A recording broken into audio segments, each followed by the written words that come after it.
होमबा राकेश आदैया बिजेपि जामारसै माने गाव पार्टि बानायगोन खिन्थु बिजेपि सापर्ट खालामगोन आरोना बे बाथ्राया रोखा जादों आरोना दा रोखा खालामनानै होखादों बिथाङा मानो होननानै बुंबा सिगांनि इउपिपिएल गभर्नमेन्टखौ बिथाङा एकदमबारे मोजां मोनाखै जाहैबाय गोसो सिंजों बे बाथ्राया बेरखांदों आरोना प्रमद बर'खौ माने लिडारशिप लाजानो बादों आरो इउपिपिएलआव दा नोंथांमोना बेसेबां मा सानो बे नोंथांमोननि सायाव नोंथांमोना मा कमेन्ट हरो नोंथांमोननि अपिनियनखौ कमेन्ट बक्सनि गेजेरजों होलांबानो जाबाय दा इउपिपिएलनि माखासे इएमफोरखौ बिथाङा क्रिटिसाइज खालामदों आरोना दा नोंथांमोनानो नायलांबानो जाबाय दा मा खालामबावनो उफाय गैया पलिटिक्ससो नालाय फुंखा बसुमतारी फरेस्टनि इएम जेम्स बसुमतारीनि जि स्टेटमेन्ट आसरित माने बाथ्रा एसेबां माने लाइट आरो 24 घन्टानि उनावबो गावनि डिपार्टमेन्टआव जानाय जाथायखौ डिटेल्स मोनथिलायि आरो जोंनि इउपिपिएलनि समावबो गोबां इएमफोरखौ जायनोखि केबिनेट रेंकनि मर्यादायाव थायो आसामनि गिबि मन्त्रि डक्टर हेमन्त बिश्व शर्मा सारखौ आगोलाव साजायनानै बेखौ आगोलाव दोननानै बिनि जि हाबाफारि बिनि जि मावनाय खोथा होनानै खोथा लाखिनाय बेखौनो जोङो गोसो बोथाबथारनानै जोंबो बिथांनि अननाय मोननाय लुगैनायजों आरो मोननायजों बे मोननैखौ लोगो लानानै जों बेवहाय गोदान राजनीतिक दल जों बानायगोन 2027 जानुवारि मासखालि जों बेखौ डिक्लेयार होगोन गुबुन जनगणफोरखौबो पेरेलेलि एसेबांनो सनमान होनांगोन खारन बिटिआर ओनसोलाव जोंनाव बेवहाय राजनीतिक भाबै जों बर'निल' खोथा बुंनानै बेवहाय गोबां गाज्रियैनो खननै एमपि जेननायनि जोंहा बेवहाय जारिमिन दंखायो गतिके मालाय हारिनि बांसिन दैदेनगिरिया जेब्लासिम नोंजों बासथाबफाया अब्लासिम बे बिटिआर ओनसोलाव गोग्गोम मोनसे राजनीतिक बेयाव रावबो दैदेननो हाया बेखायनो जोङो दावखा हिसाबै दिनै गासैबो आधा आधा बे समाव आसामनि मुख्यमन्त्रिनि बादै आरो आं बुंबावबाय बिटिआर ओनसोलखौ शान्ति लाबोनो हानाय आगोलावबो बिथांनिनो गोहोमखा जेसेबां एग्रिमेन्ट दं जेसेबां माने सुक्तिफोरनि दफाफोर मावनांगौ दं आसामनि गिबि मन्थ्रिनि खौ गारनानै मालाबाबो जाफेरखायाखै बेखायनो नैबे फैगौ समाव आसामनि गिबि मन्थ्रि डक्टर हेमन्त बिश्व शर्मा सारानो फैगौ समाव बिटिआर ओनसोलाव गोग्गोम राजनीतिकनि बाहागो लानांगौ जों दावखा पार्टी हिसाबै बिथांजों थाफागोन सहाय होगोन बिथांखौ बे ओनसोलाव माने जेसेबां हागौ माने फैगौ 2030 आव जाहाथे सासन खालामनो हायो बिनि हाबाफारिखौ जों लागोन बा जों मावगोन आरो इउपिपिएলৰ নেতৃবৃন্দসকল 70% ওপৰত ক'ব লাগিব সকলোৱে নতুন এটা পৰিৱৰ্তন বিচাৰিছে প্ৰমোদ বড়ো ডাঙৰীয়া তেখেতক ইউপিপিএলৰ নেতৃবৃন্দসকলে বিশ্বাসত ল'ব পৰা নাই কাৰণ অতি লজ্জাৰে দুবাৰ যোনটো মানে নিৰ্বাচনৰ হাৰ আৰু এই হাৰটো তেখেতে আজিলৈকে গ্ৰহণ কৰি লোৱা নাই আৰু কিহৰ কাৰণে হাৰিল তাৰো কোনো মানে হিচাপ কিতাপ নাই গতিকে ইউপিপিএলৰ পৰাই বেছিভাগ মানুহ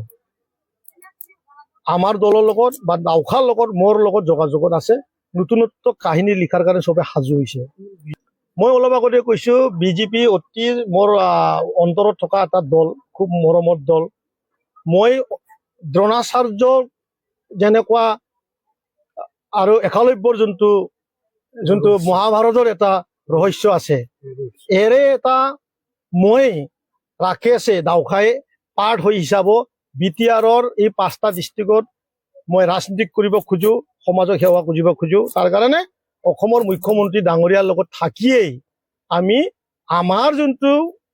মানুহ যোনে এটা দাউখাক ভাল পায় বিটিআৰ অঞ্চলৰ নতুন ৰাজনীতিক দল বিচাৰিছে তেখেত একেলগে মিলি जोंनि इएमफोरनि बिथोराव आं नाम बुङा ब्लग भिडिअखौबो माने सार होननानै खामानि मावनाय आं बिसिम नुदों डिपार्टमेन्टआव जानाय जि एनकाउन्टार दासान्दि सोलिबाय थानाय फुंखा बसुमतारी बेवहाय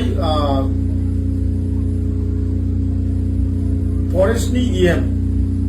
जेम्स बसुमतारीनि जि स्टेटमेन्ट आसरित माने बाथ्रा एसेबां माने लाइट आरो 24 घन्टानि उनावबो गावनि डिपार्टमेन्टआव जानाय जाथायखौ डिटेल्स मोनथिलायि आरो जि रोखोमै लाइटै खोथाखौ बुंदों जे खबर मोनगोन खबर लागोन बे आसलते खालि जेम्स बसुमतारिल' नङा जोंनि इउपिपिएलनि समावबो गोबां इएमफोरखौ जायनोखि केबिनेट रेंकनि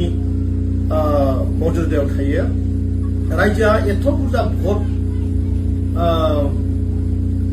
लानानै देरहाहरो खिन्थु गोबां दैदेनगिरिफोर दङ माने आसरित मालाबा दुखुबो नाङो आरो मिनिनोबो ओंखारो माने जोंनि इएमफोरनि बिथोराव आं नाम बुङा ब्लक बिडिअखौबो माने सार होननानै खामानि मावनाय आं बिसिम नुदों दा बै जायफोर दैदेनगिरिफ्रा डिपार्टमेन्टनि मुरब्बी जायो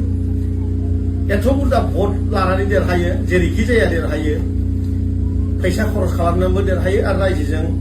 अननानैबो देरहायो आरो धोरोमखौ लानानैबो देरहायो खिन्थु इउपिपिएलआव जानाय जि जाथाय